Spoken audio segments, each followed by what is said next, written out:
Subscribe कीजिए हमारे channel को और बेल आइकॉन को दबाइए हमारी लेटेस्ट वीडियो सबसे पहले देखने के लिए। Hey students, in this video we will talk about human excretory system. As we have talked in the previous video that human beings have a complete excretory system which include various type of organ which help in excretion of nitrogenous waste from the body. अब देखिए कि जो organism like human being है उसमें एक complete system बना हुआ है एक्सक्रीशन के लिए, कि जो हमारी बॉडी का जो वेस्ट प्रोडक्ट है उसको एक्सक्रीट आउट करने के लिए एक सिस्टम बना हुआ है। तो हमारी बॉडी में जो एक्सक्रीशन जो है एक्सक्रीट आउट कैसे होता है, नाइट्रोजनस वेस्ट या डिफरेंट बॉडी मेटाबॉलिक वेस्ट कैसे एक्सक्रीट आउट होते हैं through in the form of urine, कि हमारी बॉडी में अगर वाटर एक्स्ट्रा हो गया है तो वो भी यूरिन के थ्रू जाता है। साल्ट का जो अमाउंट है अगर हमने फूड में वो ज़्यादा ले लिया है तो वो भी यूरिन में जाता है।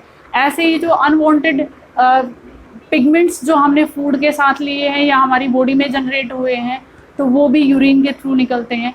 ऐसे ही कोई और जो फूड सब्सटेंस है या प्रोडक्ट है जो कि हमारी बॉडी में रिक्वायरमेंट नहीं है, जैसे कि हमने प्रीवियस वीडियो में बात करी थी, कुछ अमीनो एसिड्स भी हैं जो कि हमारी बॉडी से excrete out as it is हो जाते हैं, उनको वो यूज़ नहीं होते हमारी बॉडी में, तो वो भी कहाँ पर प्रेजेंट होंगे, यूरिन में। तो देखिए जो एक्सक्रीटरी सिस्टम है ह्यूमन बीइंग का उसमें बहुत सारे ऑर्गन्स प्रेजेंट होते हैं, उन डिफरेंट ऑर्गन का डिफरेंट फंक्शन होता है। अब देखिए यूरिन जो है वो क्या है, एक लिक्विड सब्सटेंस है जो कि क्या करता है, जितना भी मेटाबॉलिक वेस्ट है हमारी बॉडी का उसको हमारी बॉडी से रिमूव करवाता है, और एक्सेस वाटर जो है हमारी बॉडी से उसी के थ्रू जो है वो एक्सक्रीट आउट होता है। अब देखिए ह्यूमन एक्सक्रीटरी सिस्टम जो है उसमें डिफरेंट पार्ट प्रेजेंट होते हैं, उसके बारे में हम पहले देखते हैं। फर्स्ट क्या होता है, a pair of kidney.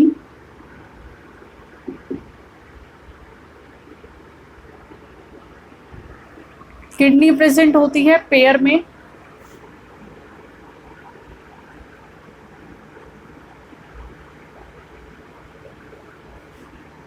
Human being का जो किडनी है उसका शेप होता है near about bean shape kidney present होती है ह्यूमन बीइंग में।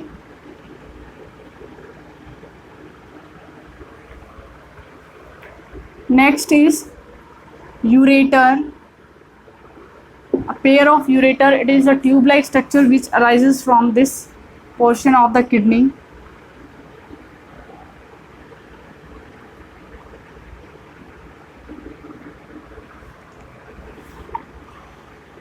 And the third one is urinary bladder.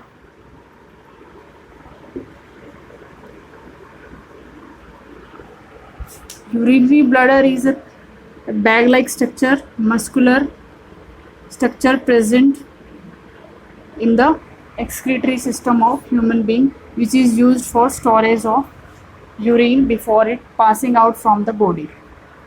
And the last one is urethra. This one is urethra. This is ureters. These are kidneys. अब देखिए यहाँ पर present होता है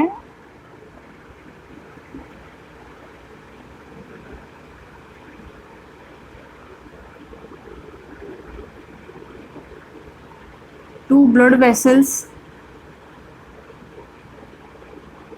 which will bring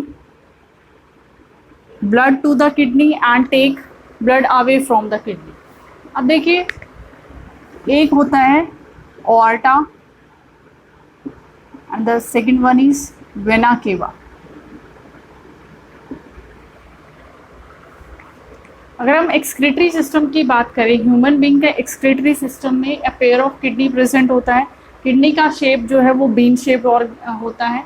kidney जो है वो स्टमक से नीचे प्रेजेंट होती है on the either side of vertebral column, कि जो हमारे स्पाइनल कोड के अराउंड जो बोन है उसे क्या कहा जाता है, वर्टिब्रल कॉलम कहा जाता है, जिसे रीढ़ की हड्डी कहा जाता है। तो उन दोनों के जो रीढ़ की हड्डी है उसके दोनों तरफ जो है वो किडनी प्रेजेंट होती है। इसके ऊपर एक ग्लैंड प्रेजेंट होता है जिसे कहा जाता है एड्रीनल ग्लैंड।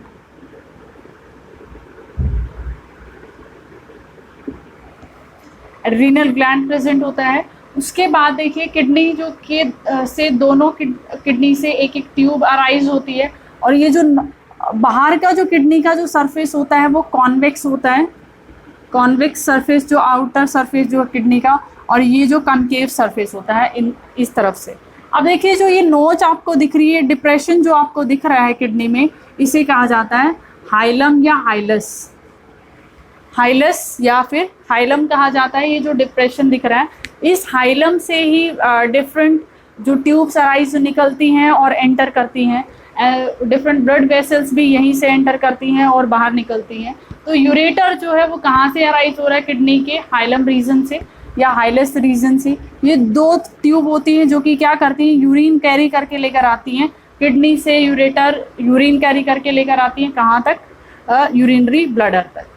अब देखिए यूरेटर के बाद है यूरिनरी ब्लडर। यूरिनरी ब्लडर जो है ये एक सैक लाइक स्ट्रक्चर होता है, सैक एक थैला लाइक मस्कुलर ऑर्गन एक्चुअल में होता है। इसका क्या फंक्शन होता है, यूरिन को स्टोर करके रखता है before it passing out from the body, कि जितना यूरिन किडनी ने बनाया ये यूरेटर के थ्रू यहाँ से यहाँ आता है और यहाँ पर स्टोर हो जाता है, कितने टाइम के लिए, जब तक कि ये एक्सक्रीट आउट नहीं होता हमारी बॉडी से।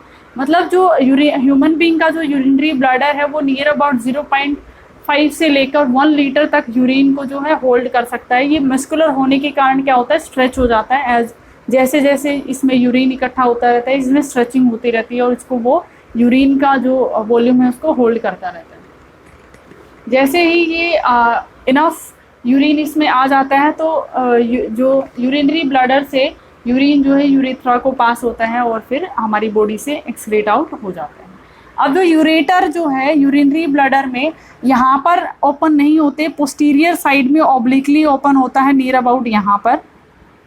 देखिए अगर मान लो यहाँ से यहीं से अगर एंट्री हो जाती है यूरिनरी ब्लडर्स में यूरेटर्स की, तो क्या गिरेगा, जो यूरिन है वो एकदम से यहाँ पर आकर गिरेगा, और जो अगर जब ये बैग लाइक स्ट्रक्चर अगर ये फुल हो जाता है तो बैक फ्लो हो सकता है।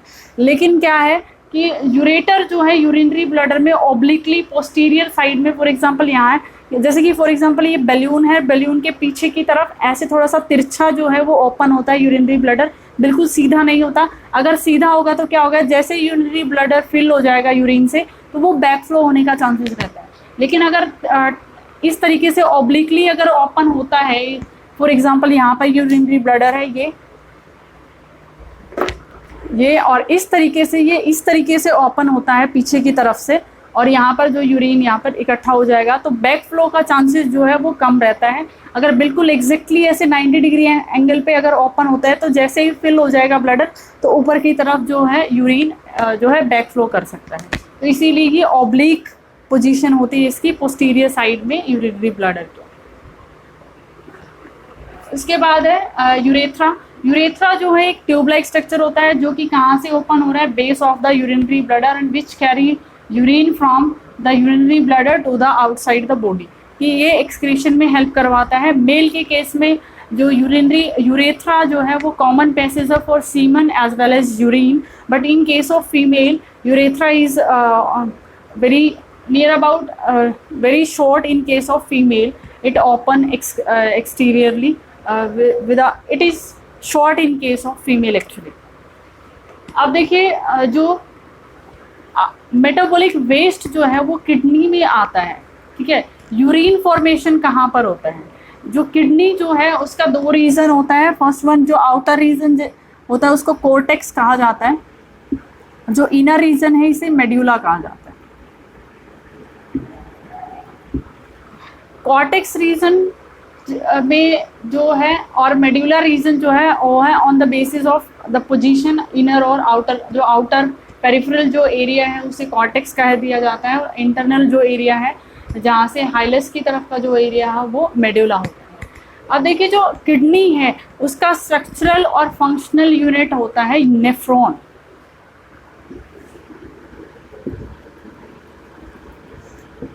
Nephron is the structural and functional unit of kidney, कि नेफ्रॉन जो है, नेफ्रॉन से ही किडनी का स्ट्रक्चर बना हुआ है।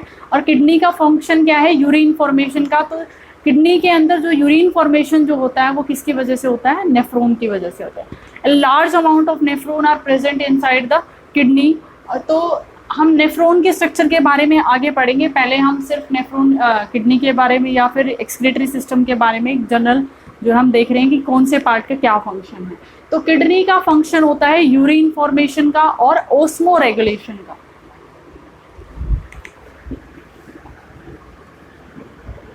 Function of kidney, urine formation and osmoregulation.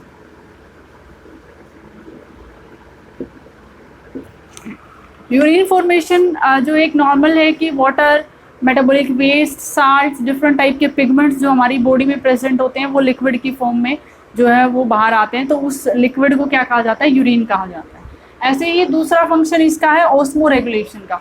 Osmo regulation क्या होता है कि हमारी बॉडी के अंदर constant amount of salt, mineral, pH और वाटर अमाउंट जो है कांस्टेंट अमाउंट में होना चाहिए। फॉर एग्जांपल अगर वाटर एक्स्ट्रा हो जाता है कि तो आयन का जो कंसंट्रेशन है हमारी बॉडी में वो गड़बड़ हो जाएगा।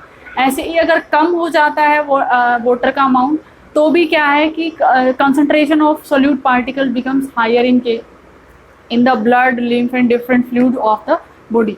तो क्या करता है ओस्मो रेगुलेशन, क्या होता है कि constant amount of maintenance of constant amount of various type of salt और ion inside the fluid of the body, कि हमारी बॉडी के अंदर जितनी भी फ्लूइड हैं उसके जो साल्ट, उसके अंदर जो साल्ट कंसंट्रेशन है, आयन कंसंट्रेशन है, वो एक कांस्टेंट होना चाहिए, फिक्स्ड होना चाहिए। ऐसा नहीं है कि अगर आज हमने साल्ट इनटेक ज़्यादा कर लिया तो हमारे ब्लड में या लिम्फ में या कहीं बॉडी फ्लूइड में आज साल्ट का अमाउंट ज़्यादा रहेगा।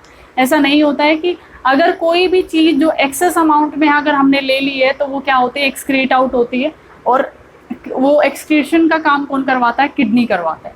तो मेंटेनेंस जो है साल्ट और आयन का कंसंट्रेशन हमारी बॉडी में कांस्टेंट रखने का काम क्या कौन करता है, किडनी करता है। और इस constant the maintenance of constant concentration of ions and salt is called osmo regulation. Osmo regulation क्या है कि साल्ट का और आयंस का कंसंट्रेशन हमारी बॉडी में कांस्टेंट होना क्या कहलाता है, ओस्मो रेगुलेशन। और ये फंक्शन किसका है, किडनी का है कि अगर साल्ट का कंसंट्रेशन ज़्यादा है तो भी यूरिन में आ जाएगा। आयंस किसी कोई पॉजिटिव नेगेटिव आयन जो है वो ज़्यादा हो गए या कम ज़्यादा हो गए हैं तो भी यूरिन के थ्रू बाहर आ जाते हैं। ऐसे ही वाटर का अमाउंट अगर ज़्यादा हो जाता है तो भी यूरिन फॉर्मेशन ज़्यादा होता है। फॉर एग्जाम्पल आपने सोचा होगा कि जिस दिन हम वाटर इंटेक ज़्यादा करते हैं तो उस टाइम यूरिन फॉर्मेशन उस दिन ज़्यादा होता है। क्यों? क्योंकि जो हमारी बॉडी का जो सॉल्वेंट या वाटर अमाउंट जो है वो एक कांस्टेंट ही होता है। ऐसा नहीं है कि अगर आज हमने ज़्यादा पानी पी लिया तो बॉडी में वाटर का अमाउंट ज़्यादा रहेगा, नहीं। किडनी क्या करती है, उसको रेगुलेट करती रहती है, जितना भी एक्सेस अमाउंट है उसको यूरिन की फॉर्म में बाहर निकाल देगी। तो किडनी का फंक्शन क्या है, urine formation and osmo regulation.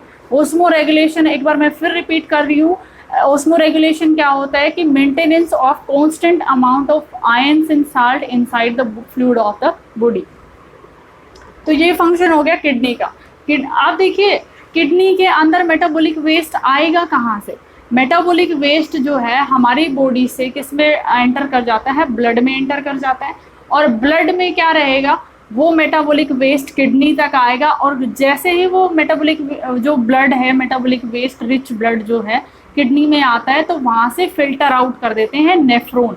Nephron क्या है, nephron is the structural and functional unit of kidney, कि जो ब्लड आया है उसके अंदर जितना भी मेटाबॉलिक वेस्ट है उसको फिल्टर करके यहीं पे रख लेते हैं और प्योर ब्लड को पास आउट कर दिया जाता है।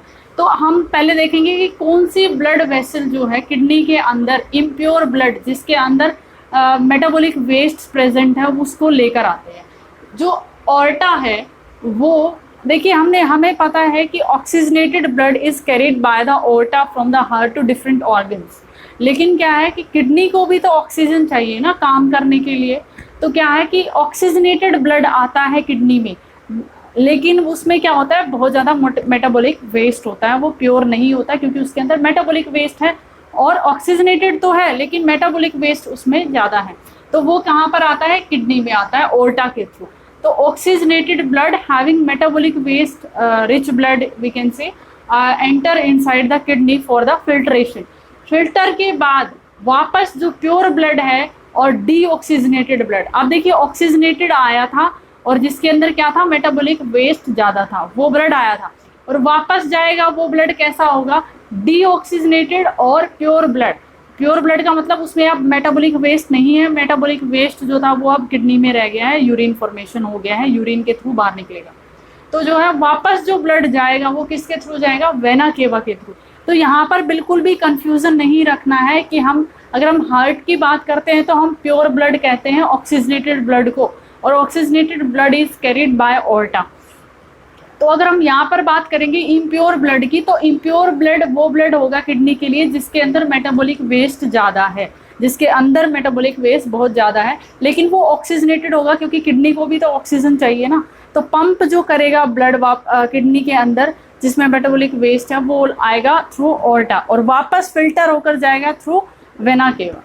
तो अब देखिए उसके बाद है फिल्टर होने के बाद ब्लड तो वेना केवा से वापस चला जाता है, और जो फिल्ट्रेट जो बच गया, जो फिल्टर हुआ है मेटाबॉलिक वेस्ट प्लस वाटर, उसे कहा जाता है नेफ्रिक फिल्ट्रेट कहा जाता है उसे। तो वो आएगा यूरेटर के थ्रू या फिर यूरिनरी ब्लड, मतलब कंप्लीट यूरिन जो है। एक्चुअली में आप जब हम नेफ्रॉन पढ़ेंगे तो नेफ्रिक फिल्ट्रेट का रीएब्जॉर्प्शन होता है, उसमें जो एक्स्ट्रा वाटर है वो रीएब्जॉर्ब हो जाता है। तो किडनी क्या करती है, सिर्फ जो फिल्ट्रेट है कंसनट्रेटेड यूरिन जो है उसको एक्सक्रीट आउट करती है, और किडनी से concentrated urine is carried bye ureter, और यूरेटर छोड़ देता है यूरिनरी ब्लडर में, और यूरिनरी ब्लडर फिल होने के बाद ये क्या है, यूरेथ्रा के थ्रू, यूरिनरी ओपनिंग के थ्रू जो है वो बॉडी से बाहर आ जाता है। ये क्या है, यूरिनरी ओपनिंग। तो है किडनी क्या है, ह्यूमन की जो किडनी है वो brown coloured, reddish brown coloured होती है, बीन शेप्ड होती है, near about 10 centimetre long, 6 centimetre wide and 3 centimetre thick near about. और कहाँ पर प्रेजेंट होती है, below the stomach either side of the vertebral column, कि हमारी जो रीढ़ की हड्डी है पीछे की तरफ, यहाँ पर ही प्रेजेंट होती है किडनी, दोनों तरफ, वर्टिब्रल कॉलम के दोनों तरफ। और इसके ऊपर एड्रीनल ग्लैंड प्रेजेंट होता है। एड्रीनल ग्लैंड जो है एड्रेनलिन हार्मोन सिक्रीट करता है जिसको इमरजेंसी हार्मोन कहा जाता है। So that's all about human excretory system. In the next part we will talk about the structural and functional unit of kidney, that is nephron. Students, if these videos are helping you in clearing your concept, then please share and subscribe my channel. Thank you.